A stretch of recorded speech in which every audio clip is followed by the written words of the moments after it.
Namaste, I'm Dr. Manjula Rao. I'm a consultant breast cancer specialist at Apollo Proton Cancer Center in Chennai. So breast cancer is the commonest cancer in the world as well as in India.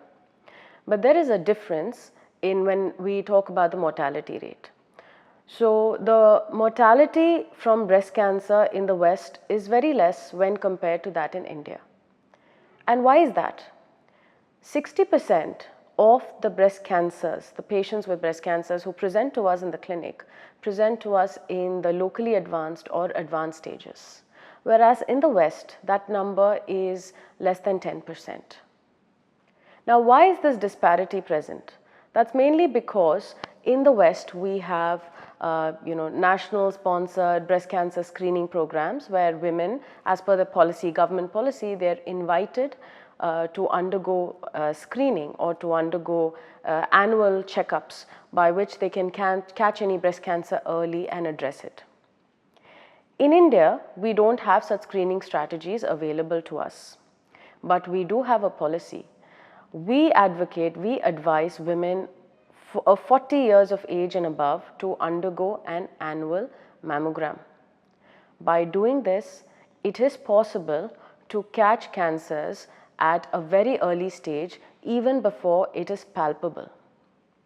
And when we do that, when we catch cancers early, we're able to treat them better. We're able to give them less severe treatments, less chemotherapy, less radical or morbid surgeries. So when it comes to breast cancer, we're able to offer them breast conservation.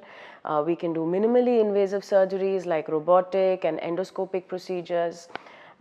Similarly, their cosmesis is so much better, their quality of life is better. And if we focus on improving the awareness amongst the public, the outlook is very good.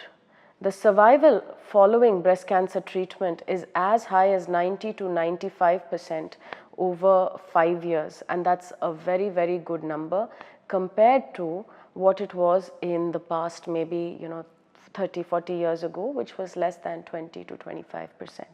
Also needs to be a change in the attitude of the Indian public, because what we often notice is health care expenditure is seen as an expenditure and not as an investment.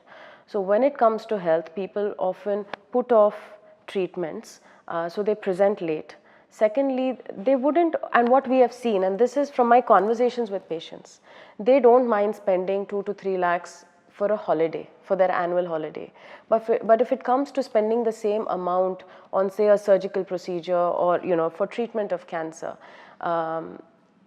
they don't like it.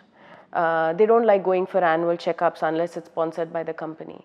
So I think the final bit would be that there needs to be a change in our thinking and attitudes, our perceptions. So the cause, there's no one major cause of breast cancer that you can attribute the disease to, like say lung cancer because of smoking. But it's a combination of very many factors. Now, the most common risk factor to get breast cancer is being a woman. And the second is advancing age. Why? Because it is mainly attributed to the estrogen hormone. So certain lifestyle practices like ensuring that we breastfeed our child for a minimum period of 6 months, or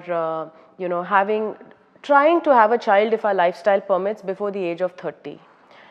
These are things that can definitely help to reduce the risk of breast cancer, but does not eliminate it completely.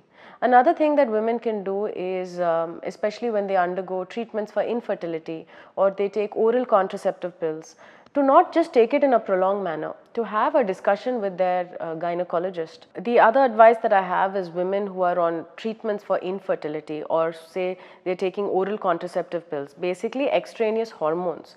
We advise them to just have a discussion with their gynecologist as to what is the period that they can take it for, and not take it continuously for 2-3 years at a stretch, because increased exposure to the estrogen hormone does increase a woman's risk to develop breast cancer.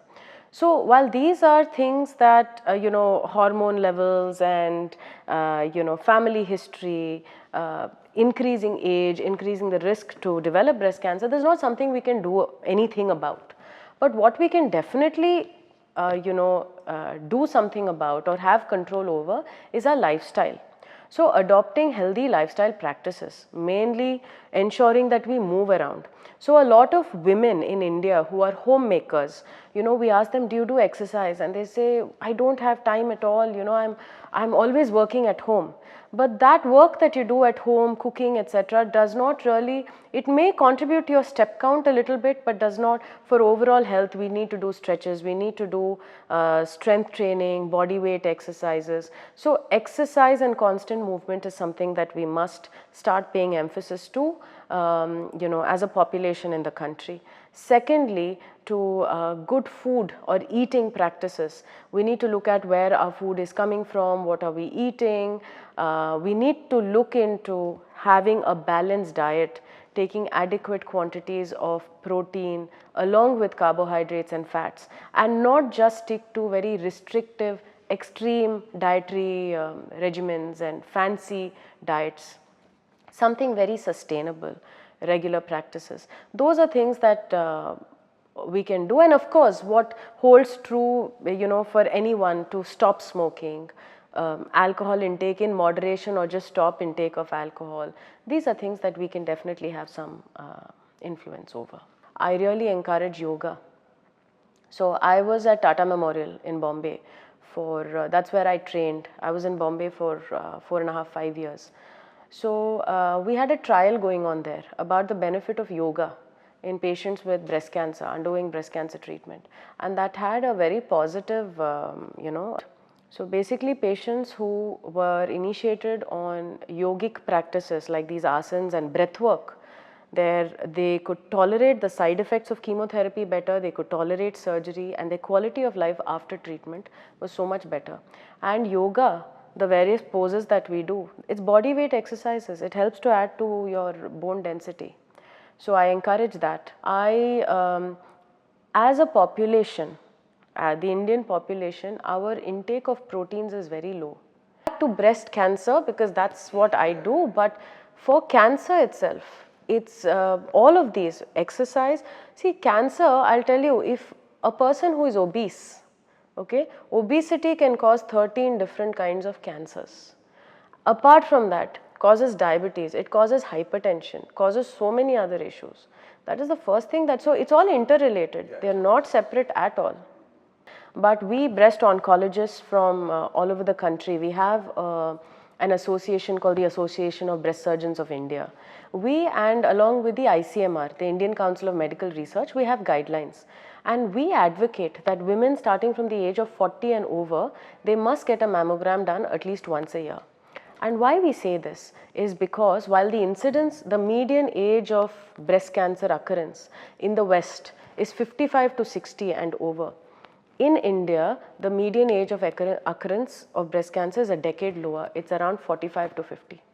So we need to start screening much earlier. While we have a lot of people currently now, talking about the ill effects of smoking, and we have those infomercials, I believe we need to have infomercials made generating awareness regarding the top 5 common cancers in the country. So breast cancer, lung cancer, cervical cancer. These are things that need to be spoken about, and this is how the government can help us.